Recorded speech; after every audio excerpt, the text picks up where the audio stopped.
As my A-10 Thunderbolt orbits the quiet beachfront of Kolgujev in 2001, we can fast forward to Arma Reforger in 2025. This is 24 years of map evolution. Here we have vehicle maintenance buildings sitting on the flatland of the new Kolguyev Airport, giving the airport an industrial feel that will be reoccurring throughout the map. Sitting in the middle of the airport, we have hardened shelters to park military equipment such as vehicles and SPAA. Similar to this, we have 4 aircraft hardened shelters branching off the main taxiway, reminding us that the airport isn't used for civilian travel but for full-blown military operations. The center of attention at the new Kolguyev Airport is a massive aircraft hangar that looks like it can store a pretty massive plane if needed. Beside it, plenty of supply and parts to keep the aircraft operational. The end of the airport is what used to be a simple living quarters for Soviet troops, but has now been transformed into a more complex living quarters complete with a road that leads to the main highway.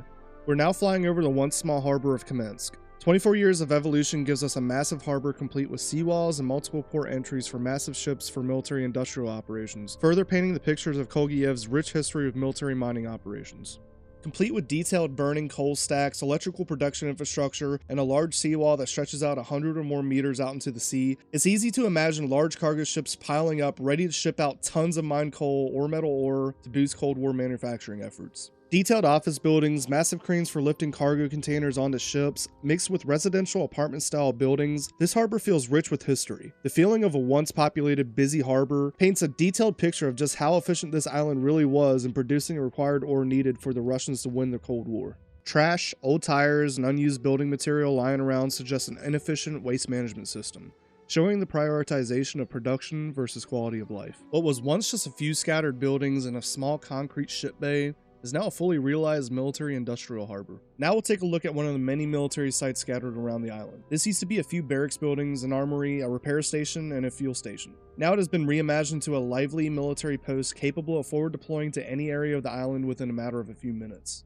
Many of the same features are kept, including the fuel station and barracks, but with updated features such as a large wall wrapped around the post guarded with observation towers. Military sites like these scattered around the island is just a reminder of how important industry is to military war efforts. Now let's check out the revamped coastal town of Mineraly. Once a scorched wasteland town with a few apartment-style buildings is now a totally reimagined masterpiece. With a large crane used to dump coal in the ships and large coal stacks piled on the ground, signaling that the island is lucrative, and a strategic site in a war much larger than itself. This shows the sole purpose of this island's occupancy. Again, we see industrial warehouses and shipping connex containers ready to be loaded or unloaded with materials. This town now shows its importance to industrializing the Cold War. On the residential side of town, you can notice Cold War era propaganda painted alongside the buildings, including statues and signs reminding the coal miners what their work is supporting. If you guys are enjoying this video so far, please consider giving it a like and leave a comment down below. This signals to the algorithm that my videos are entertaining and actually worth a damn. And if you want more content just like this and loads of other Arma content, please consider hitting that subscribe button. Now back to the video. In 2001, Pik Pobedy was a defining feature of this iconic map. 24 years later, I'm glad to say that it still is. With a massive 360-degree view of the entire island, this volcanic mountain was once just a bare mountain peak with a few pine trees, but now has been sculpted with mastery and has been given strategic military defensive fighting structures, as if it's the final stand rendezvous point if all-out war broke out on the island. A defensive point that whichever side controls it, also controls the island.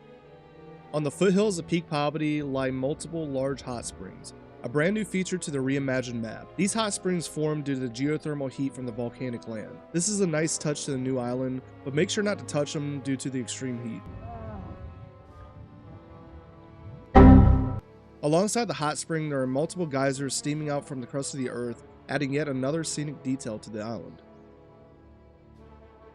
Ugoldar Harbor was once just a beachfront with a barren island close to the coast. Now it is the biggest industrial town on the island. This town seriously combines all the features from the other towns on the map and combines it into one.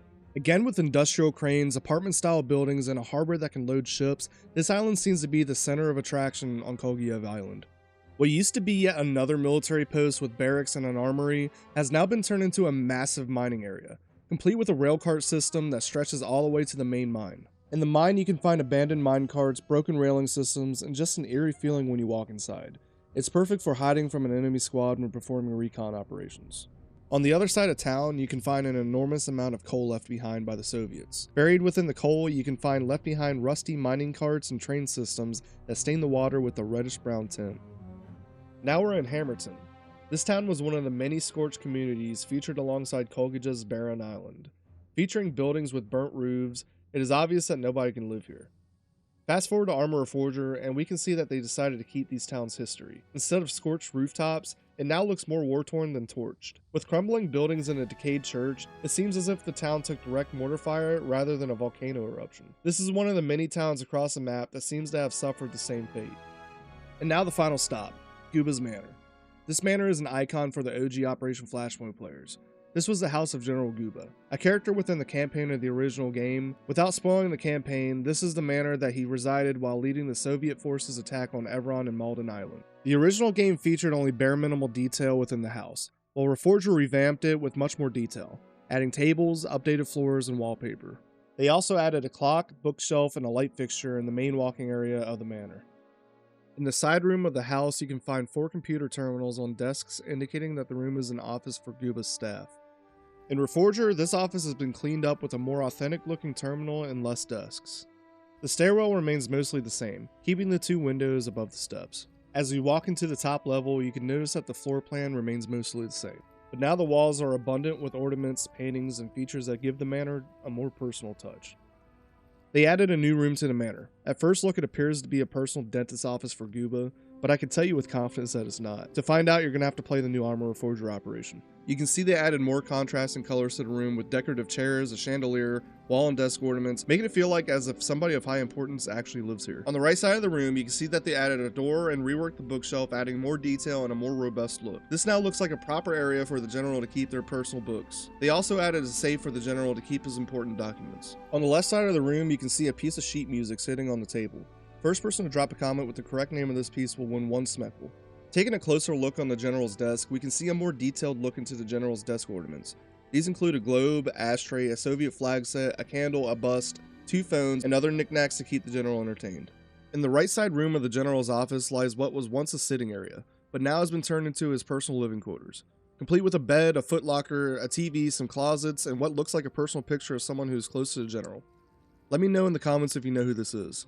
Taking a look outside of General Guba's manor, there's a staircase that leads to an outside gazebo, a place for the general or his staff to look over the barracks of the general's personal Spetsnaz unit. This further bolsters the appearance of importance of this manor and the work that is done in it. Looking out into the west side of the manor, you can notice one of the most prominent features of this domicile, an empty fountain area that appears to not have worked for decades. Laced with beautiful stone masonry, this area seems to resemble the last glimpse of peace that is left on the island. Sitting at the edge of the fountain area is a bench with the same bust found on General Guba's desk. This bench offers a quiet area to sit down and reminisce on 24 years of Arma maps, gameplay, and outright war. I hope you guys liked the video. These videos take a lot of time and effort to produce, and it makes me happy when I see you stuck around. If you like this type of content, make sure to leave a like and comment your thoughts down below. Also, please consider subscribing if you want more Arma Reforger content. Thanks for sticking around until the end. Until next time.